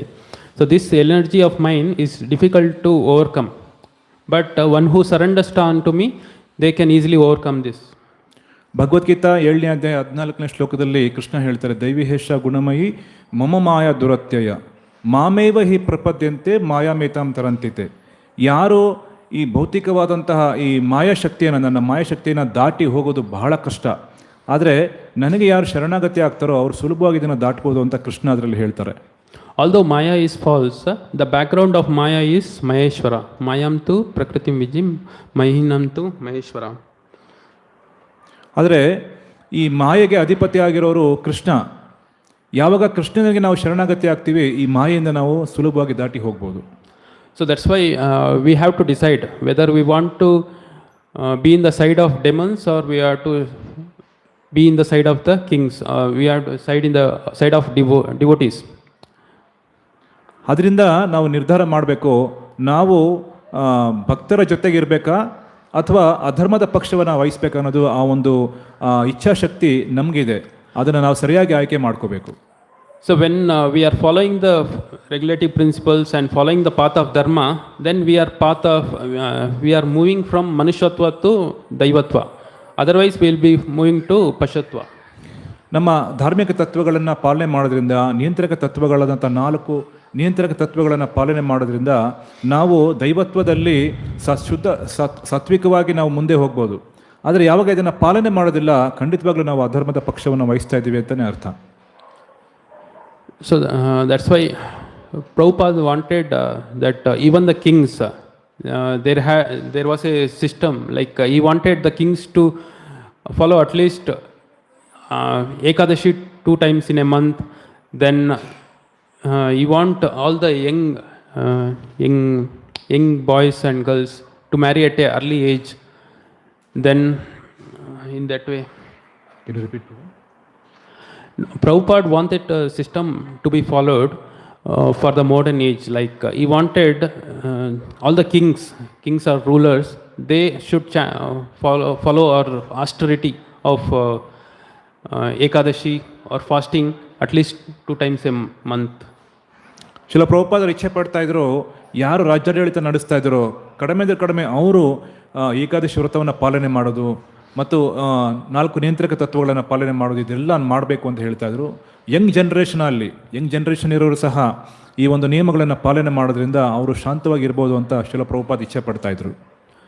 And young generation, they should get married at a very early age, like 24 years. ಅಂದರೆ ಭಾಳಷ್ಟು ವರ್ಷಗಳ ಕಾಯ್ದೆ, 22 ವರ್ಷ 24 ವರ್ಷದ ಒಳಗಡೆ ಅವರು ವಿವಾಹ ಆಗಬೇಕು ಅಂತೇಳಿ ಶಿಲ ಪ್ರಭುಪಾದ ಇಚ್ಛೆ ಪಡ್ತಾ ಇದ್ರು. And certain amount has to be given in charity so that it can be properly utilized.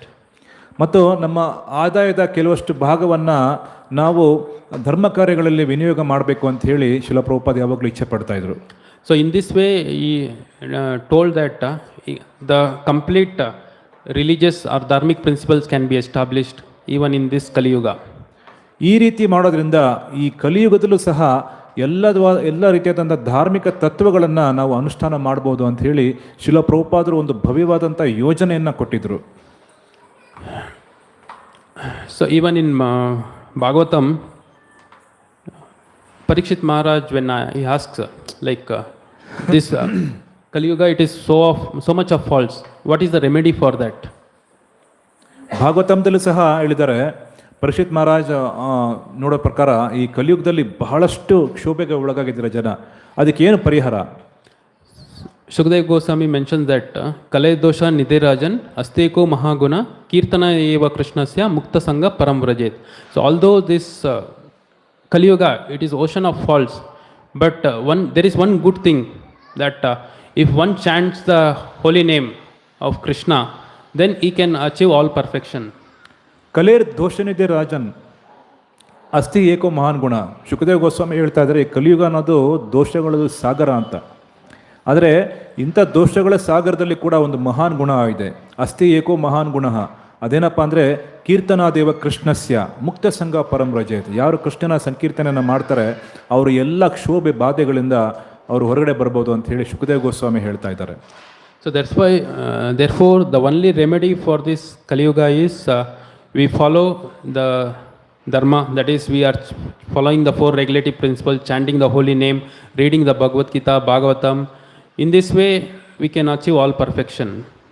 ಈ ಕಲಿಯುಗದಲ್ಲೂ ಸಹ ನಾವು 4 ನಿಯಂತ್ರಕ ತತ್ವಗಳನ್ನು ಪಾಲನೆ ಮಾಡೋದ್ರಿಂದ ಮತ್ತು ಭಾಗವತಮನ್ನು ಓದೋದ್ರಿಂದ, ಭಗವದ್ಗೀತೆಯನ್ನು ಓದೋದ್ರಿಂದ, ತುಳಸಿ ಪೂಜೆಯನ್ನು ಮಾಡೋದ್ರಿಂದ, ಈ ರೀತಿ ಧಾರ್ಮಿಕ ತತ್ವಗಳು ಏನು ಗುರುಗಳು ಮತ್ತು ಆಚಾರ್ಯರು ಹೇಳಿದಾರೋ ಅದನ್ನೆಲ್ಲ ಪಾಲನೆ ಮಾಡೋದ್ರಿಂದ ನಾವು ಶಾಂತವಾಗಿ ಇರ್ಬೋದು. So with this I end my today's class. Any questions? ಏನಾದರೂ ಪ್ರಶ್ನೆ ಇದ್ದರೆ ನೀವು ಒಂದೆರಡು ಪ್ರಶ್ನೆಗಳನ್ನು ಕೇಳ್ಬೋದು. ಕನ್ನಡ ಅಥವಾ ಇಂಗ್ಲೀಷ್ ಭಾಷೆಯಲ್ಲಿ ನೀವು ಪ್ರಶ್ನೆ ಮಾಡಿ ಪರವಾಗಿಲ್ಲ.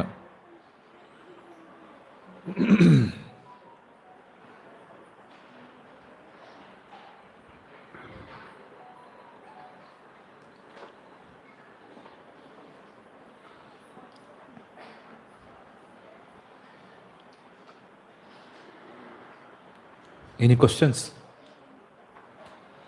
ಏನಾದರೂ ಪ್ರಶ್ನೆ ಇದೆಯಾ ಯಾರಿಗಾದರೂ? ದಯವಿಟ್ಟು ಪ್ರಶ್ನೆ ಕೇಳಿ.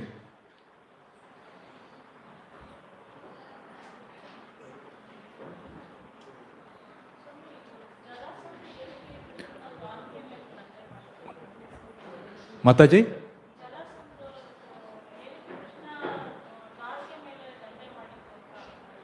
ಹಾಂ question was why Jarasandha attacked Dwaraka? What was the reason? So, as we see in Mahabharata, Jarasandha was a demoniac king, and he has always had enmity with Krishna. So that's why he gathered all the demonic kings together and attacked for 17 times, because that is the natural tendency of any demonic person, because you don't want anyone to live. When nobody, he himself want to be God. So that's why there is, because of this enmity, because he don't want any competitor, so he attacked Krishna. ನಾವು ಮಹಾಭಾರತದಲ್ಲಿ ನೋಡ್ಬೋದು, ಜರಾಸಂಧನಿಗೆ ಪ್ರಾರಂಭದಿಂದನೂ ಕೃಷ್ಣನ ಮೇಲೆ ದ್ವೇಷ ಇತ್ತು. ಇದು ಒಂದು ದೊಡ್ಡ ಮನೋವೃತ್ತಿ. ಯಾವಾಗ ಬಲಿಷ್ಠರಾದಂತಹ ರಾಕ್ಷಸರು ಅವ್ರು ಯೋಚನೆ ಮಾಡ್ತಾರೆ, ನಾನೇ ದೇವರು ಅಂತ, ಇನ್ನೊಬ್ಬ ದೇವ್ರು ಯಾಕಿರಬೇಕು, ಹಾಗಾಗಿ ದೇವರು ಅಂತ ಯಾರಿದ್ದಾರೆ ಕೃಷ್ಣ ಅಂತ ನೋಡಿದಾಗ, ಸರಿ ಆಯಿತು ನಾನು ಕೃಷ್ಣನೇ ಸಂಹಾರ ಮಾಡ್ತೀನಿ ಅಂತ ಹೇಳಿ ಕೃಷ್ಣನ ಮೇಲೆ ಅಷ್ಟು ಸರಿ ಅವರು ಆಕ್ರಮಣ ಮಾಡ್ತಾರೆ. ಅಷ್ಟು ಸರಿ ಆಕ್ರಮಣ ಮಾಡಿದ್ಮೇಲೆ ಕೂಡ ಕೃಷ್ಣ ಎಲ್ಲ ಸೈನ್ಯವನ್ನು ಸಂಹಾರ ಮಾಡ್ತಾಯಿದ್ರು, ಜರಾಸಂಧನ ಸಂಹಾರ ಮಾಡ್ತಾ ಇರಲಿಲ್ಲ. ಕಾರಣ ಏನಂದರೆ ಅವನು ಹೋಗಿ ಇನ್ನೂ ಒಂದು ಸ್ವಲ್ಪ ಜನ ರಾಕ್ಷಸನ್ನೆಲ್ಲ ಒಟ್ಟುಗೂಡಿಸ್ಕೊಂಡು ಬರ್ತಾ ಇದ್ದ.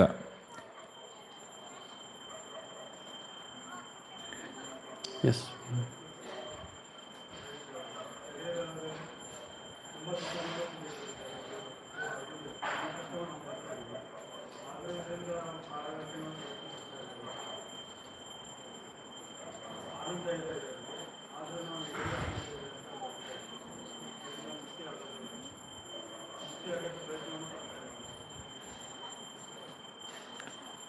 The question was, although we are in miserable conditions, like old age, birth, disease, then also we think this is very blissful.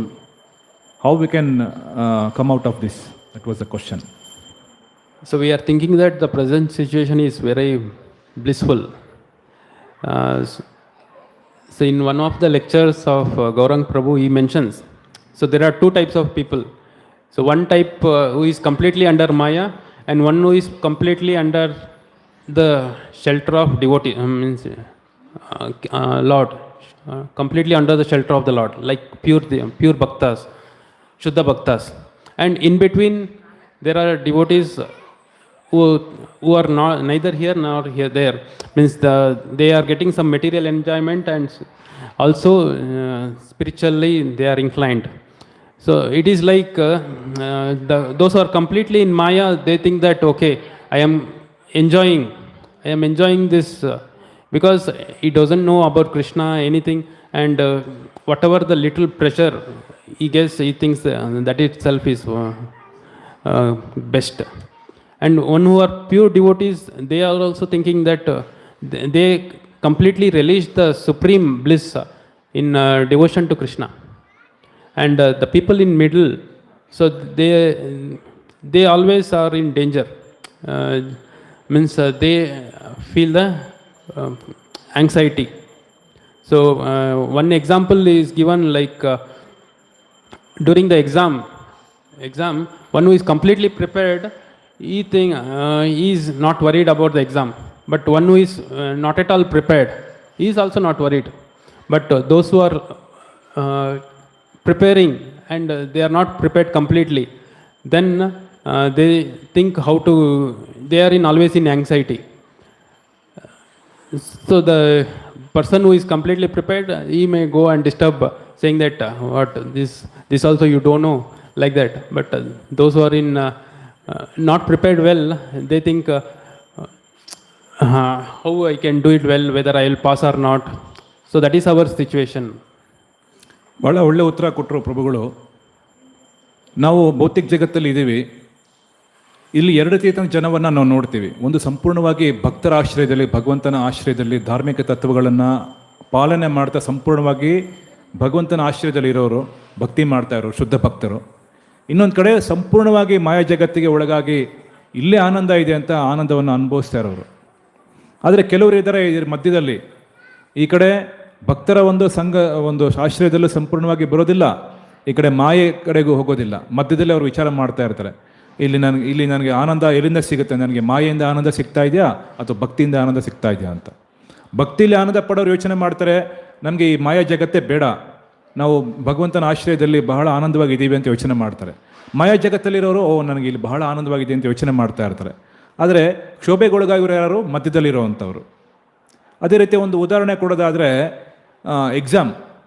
ಎಕ್ಸಾಮ್ಗೆ ಸಂಪೂರ್ಣವಾಗಿ ಪ್ರಿಪೇರ್ ಆಗಿರೋರು ಅವ್ರು ಯೋಚನೆ ಮಾಡಲ್ಲ, ಏನು ಬಂದರೂ ನಾನು ಬರಿತೀನಿ ಅಂತೇಳಿ ಅವರು ನಿಶ್ಚಿಂತೆಯಿಂದ ಇರ್ತಾರೆ. ಆದರೆ ಏನು ಓದದೇ ಇರೋರು ಅವರು ಸಹ ಆನಂದವಾಗಿರ್ತಾರೆ. ಏನು ಕ್ವಶನ್ ಬಂದರೂ ನಾನು ಬರೋಕ್ಕಾಗಲ್ಲ, ಹೆಂಗಿದ್ರು ಫೇಲೆ, ಯಾಕೆ ಯೋಚನೆ ಮಾಡಬೇಕು ಅಂತೇಳಿ ಅವರು ಯೋಚನೆ ಮಾಡೋದಿಲ್ಲ. ಆದರೆ ಮಧ್ಯದಲ್ಲಿ ಇರೋರು ಯಾರು ಯೋಚನೆ ಮಾಡ್ತಾ ಇರ್ತಾರೆ, ಅಲ್ಪ ಸ್ವಲ್ಪ ಓದ್ಕೊಂಡಿರೋರು, ಏನು ಕ್ವಶನ್ ಬರುತ್ತೋ ಆತಂಕದಲ್ಲಿ ಇರೋವಂಥವ್ರು ಅವರು ಯೋಚನೆ ಮಾಡ್ತಾ ಇರ್ತಾರೆ. ಅವ್ರು ಹೋಗಿ ಚೆನ್ನಾಗಿ ಓದಿರೋರನ್ನ ಕೇಳಿದಾಗ ಏನು ಹೇಳ್ತಾರೆ, ಒಂದು ಸಣ್ಣ ಕ್ವಶನ್ ಕೇಳಿದಾಗ ಇಷ್ಟು ಬರಲ್ವಾ ನಿನಗೆ ಅಂತ ಅವರು ಹೇಳಿದಾಗ ಇವನಿಗೆ ಭಾಳ ಬೇಜಾರಾಗುತ್ತೆ. ಅಯ್ಯೋ, ನಾನು ಎಕ್ಸಾಮ್ ಸರಿಯಾಗಿ ಪ್ರಿಪೇರ್ ಆಗಿಲ್ವಲ್ಲಪ್ಪ ಅಂತೇಳಿ ಅವರು ಬೇಜಾರು ಮಾಡ್ಕೋತಾರೆ. ಅದೇ ರೀತಿ ಈ ದುಃಖಗಳು ಯಾತನೆಗಳು ನಮಗೆ ಬರ್ತಾ ಇದೆ, ಅದನ್ನು ನಿವಾರಣೆ ಮಾಡ್ಕೊಳ್ಳೋಕ್ಕೋಸ್ಕರ ಆಚಾರ್ಯರೆಲ್ಲ ಒಂದು ಒಳ್ಳೆಯ ಉಪಾಯವನ್ನು ಕೊಟ್ಟಿದ್ದಾರೆ. ನಾವು ಅದನ್ನು ಅನುಸರಣೆ ಮಾಡೋದು ಬಿಡೋದು ಅದು ನಮಗೆ ಪ್ರತಿಯೊಬ್ಬ ಜೀವಿ ವೈಯಕ್ತಿಕವಾಗಿ ಬಿಟ್ಟಂಥ ಒಂದು ಸ್ವಾತಂತ್ರ್ಯ. ಹರೇ ಕೃಷ್ಣ. ಸೊ ಇಲ್ಲಿಗೆ ನಿಲ್ಲಿಸ್ತಾ ಇದ್ದಾರೆ. ಗ್ರಂಥರಾಜ್ ಶ್ರೀಮದ್ ಭಾಗವತಂ ಕಿ ಜಯ.